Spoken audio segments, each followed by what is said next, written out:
तो अब मामला न्यायिक पेचीदगियों का है। जैसा कि आपने सुना, श्रीकांत त्यागी के वकील कह रहे हैं कि तमाम ऐसे मामले हैं जो मेड आउट नहीं होते, लगते नहीं, लेकिन वो लगाए गए हैं। हम इनका विरोध करेंगे। हमारे साथ हमारे सहयोगी रविंद्र जैन जुड़ गए हैं ग्रेटर नोएडा से, और लखनऊ से अनुभव शुक्ला जुड़ गए हैं। रविंद्र, सबसे पहले आपके पास आ रहे हैं, ये बताइए कि आज क्या क्या होना है श्रीकांत त्यागी के मामले में कोर्ट में? किस तरीके की तैयारी है श्रीकांत त्यागी के वकील की, और पुलिस की तरफ से क्या हो सकता है?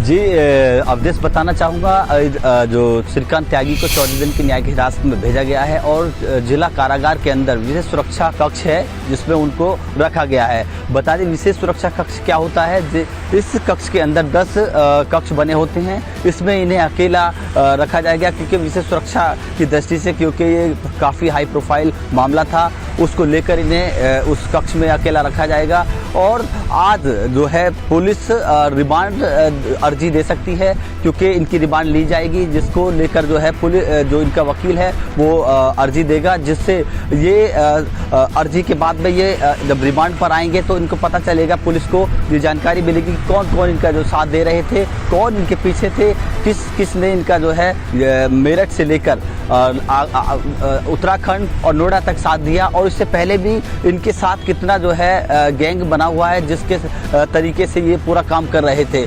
और बता दें कि जिस तरह से ये पूरा प्रकरण हुआ, इसके बाद 5वें दिन इनको जो है पुलिस ने मेरठ से अरेस्ट किया है, और इनके साथ साथ इनके जो और भी जो 3 साथी थे, यानी कि 4 लोगों को मेरठ पुलिस ने इन्हें गिरफ्तार किया है। जी बिल्कुल, अनुभव का रुख कर लेते हैं, हमारे साथ लखनऊ से बने अनुभव। जिस तरीके से जो कानूनी प्रक्रिया है वो तो चलेगी, सवाल जवाब होते रहेंगे, लेकिन आपने पहले ही अंदेशा जता दिया था कि जो मियाद होती है कार के पास की विधायकों की 1 साल की होती है। अगर 1 साल से ज़्यादा ये पास बना हो, इसका मतलब फर्जी हो सकता है, और वो बात सही निकली, पास फर्जी निकला। उसमें डीजीपी ने कहा है कि इस पर मुकदमा दर्ज करें।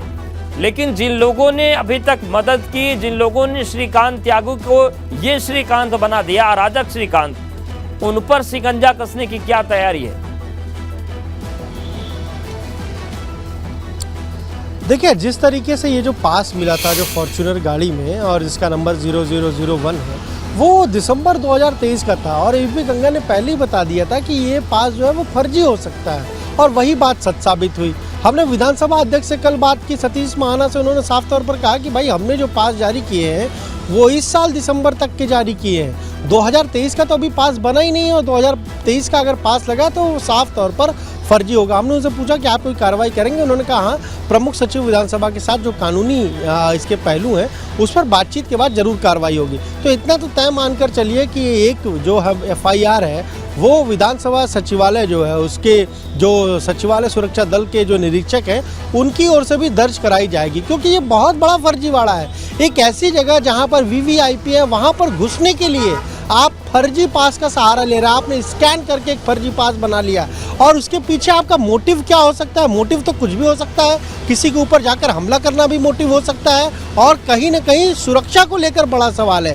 इसलिए एक मुकदमा उस पर भी दर्ज किया जाएगा, और ये बिल्कुल तय है। डीजीपी ने ये भी कहा है कि और सारी चीज़ों को देखेंगे। अब जैसे स्वामी प्रसाद मौर्य का जो नाम लिया नोएडा के कमिश्नर ने, तो स्वामी प्रसाद मौर्य ने साफ तौर पर कहा कि भाई कमिश्नर किसके है, सरकार किसकी है?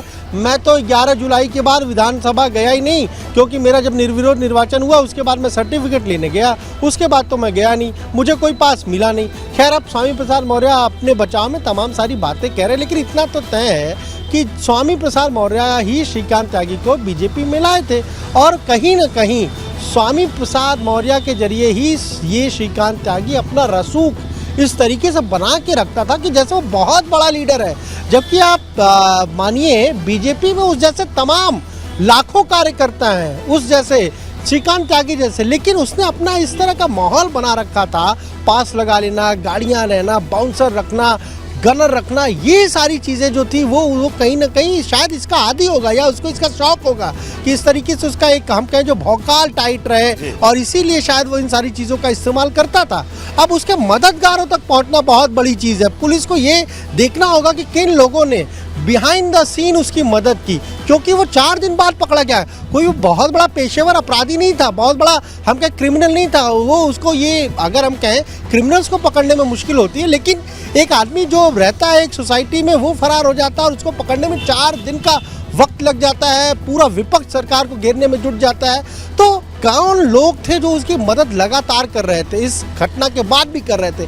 अब पुलिस सर्विलांस के जरिए उन सारे लोगों को ट्रैक कर रही है और जाहिर सी बात है कि उनके खिलाफ भी कार्रवाई की जरूरी है जाएगी। कि पुलिस और प्रशासन के भीतर उसकी किसने इतनी मदद कर दी कि वो इतना अराजक हो गया है। बहुत शुक्रिया अनुभव आपका जानकारी के लिए। रविंद्र आपका भी बहुत शुक्रिया, आपके पास भी आएंगे तो